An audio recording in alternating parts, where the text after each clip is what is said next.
Hello, this is R.J. Deacon reading the Supreme Court of the United States opinion syllabus in Murphy, Governor of New Jersey, versus National Collegiate Athletic Association. Argued December 4th, 2017. Decided May 14th, 2018.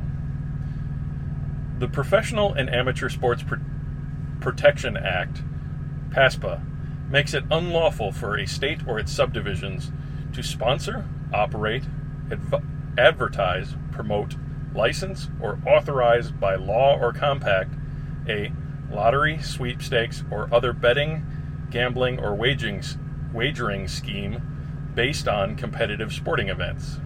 28 U.S.C. 3702(1), and for a person to sponsor, operate, advertise, or promote those same gambling schemes if done pursuant to the law or compact of a governmental entity. 3702(2). But PASPA does not make sports gambling itself a federal crime. Instead, it allows the Attorney General, as well as professional and amateur sports organizations, to bring civil actions to enjoin violations. 3703. Grandfather provisions allow existing forms of sports gambling to continue in 4 states, 3704A 1 through 2, and another provision would have permitted New Jersey to set up a sports gambling scheme in Atlantic City within a year of PASPA's enactment, 3704A 3. New Jersey did not take advantage of that option, but has since had a change of heart. After voters approved an amendment to the state constitution giving the legislature the authority to legalize sports gambling schemes in Atlantic City and at horse racing tracks, the legislature enacted a 2012 law doing just that. The NCAA and 3 major professional sports leagues brought an action in federal court against New Jersey's governor and other state officials, hereinafter New Jersey, seeking to enjoin the law on the grounds that it violates PASPA. New Jersey countered that PASPA violates Constitution's anti-commandeering principle by preventing the state from modifying or repealing its laws prohibiting sports gambling. The district court found no anti-commandeering violation. The Third Circuit affirmed, and this court denied review. In 2014, the New Jersey legislature enacted a law at issue in these cases. Instead of affirmatively authorizing sports gambling schemes, this law repeals state law provisions that prohibited such schemes, insofar as they concerned wagering on sporting events by persons 21 years of age or older at a horse racing track or casino or gambling house in Atlantic City, and only as to wagers on sporting events not involving New Jersey college team or a collegiate event taking place in the state. Plaintiffs in the earlier suit, respondents here, filed a new action in federal court. They won in the district court, and the Third Circuit affirmed, holding that the 2014 law, no less than the 2012 one, violates PASPA. The court further held that the prohibition does not commandeer the states in violation of the Constitution. The Supreme Court held, when a state completely or partially repeals old laws banning sports gambling schemes, it authorizes those schemes under PASPA. Pointing out that one accepted meaning of authorize is permit, petitioners contend that any state law that had the effect of permitting sports gambling, including a law totally or partially repealing a prior prohibition, amounts to authorization.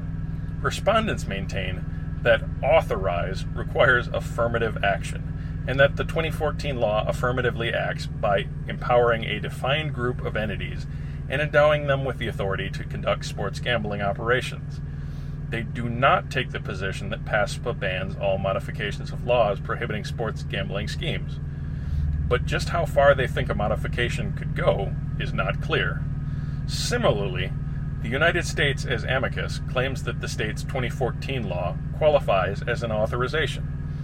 PASPA, it contends, neither prohibits a state from enacting a complete repeal, nor outlaws all partial repeals. But the United States also does not set out any clear rule for distinguishing between the partial repeals that constitute the authorization of a sports gambling and those that are permissible. Taking into account the fact that all forms of sports gambling were illegal in the great majority of states at the time of PASPA's enactment, the repeal of a state law banning sports gambling not only permits sports gambling, but also gives those now free to conduct a sports betting operation the right or authority to act. The interpretation adopted by the Third Circuit and advocated by the respondents and the United States not only ignores the situation that Congress faced when it enacted PASPA, but also leads to results that Congress is most unlikely to have wanted. Respondents and the United States cannot invoke the canon of interpretation that a statute should not be held unconstitutional if there is any reasonable interpretation that can save it. Even if the law could be interpreted as respondents in the United States suggest, it would still violate the anti-commandeering principle. PASPA's provision prohibiting state authorization of sports gambling schemes violates the anti-commandeering rule. As the 10th Amendment confirms, all legislative power not conferred on Congress by the Constitution is reserved for the states. Absent from the list of conferred powers is the power to issue direct orders to the governments of the states, anti-commandeering doctrine that emerged in New York versus United States and Prins versus United States, simply represents the recognition of this limitation. Thus, Congress may not simply commandeer the legislative process of the states by directly compelling them to enact and enforce a federal regulatory program. New York.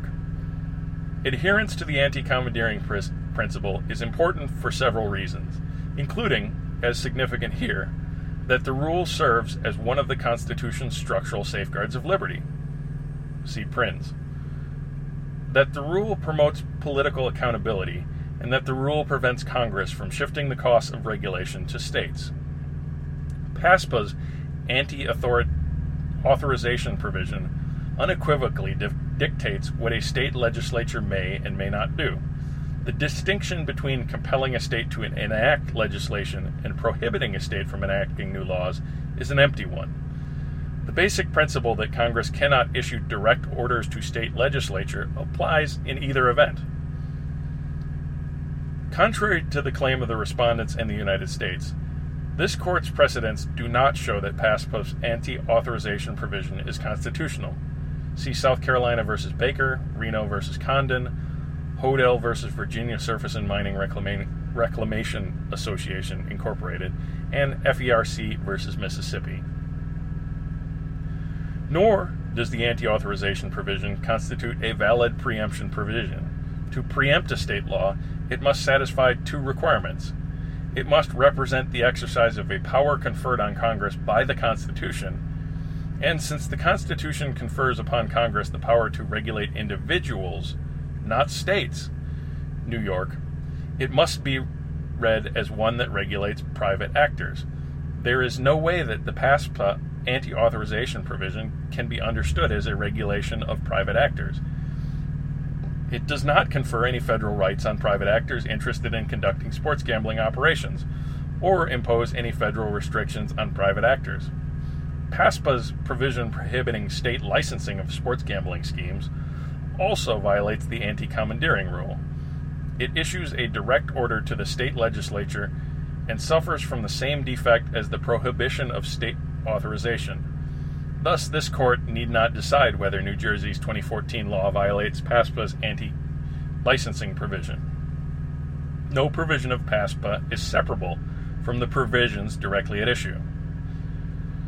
Section 3702(1)'s provisions prohibiting states from operating, sponsoring, or promoting sports gambling schemes cannot be severed.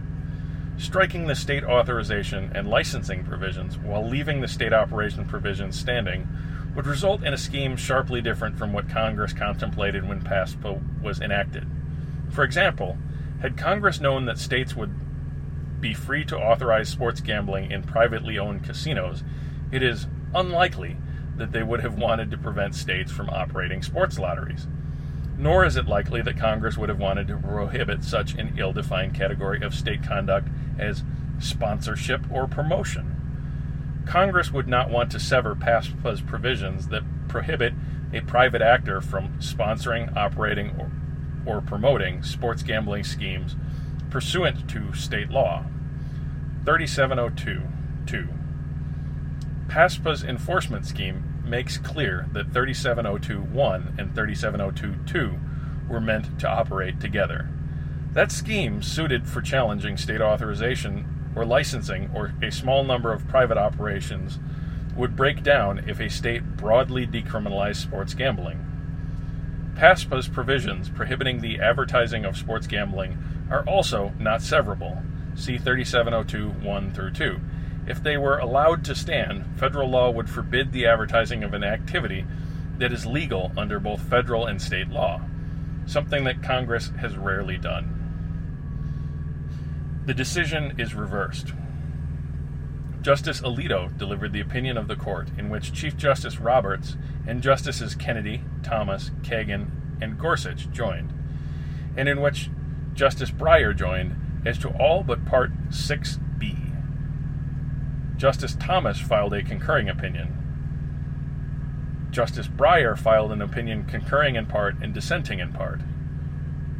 Justice Ginsburg filed a dissenting opinion, in which Justice Sotomayor joined, and in which Breyer joined in part. Thank you for listening.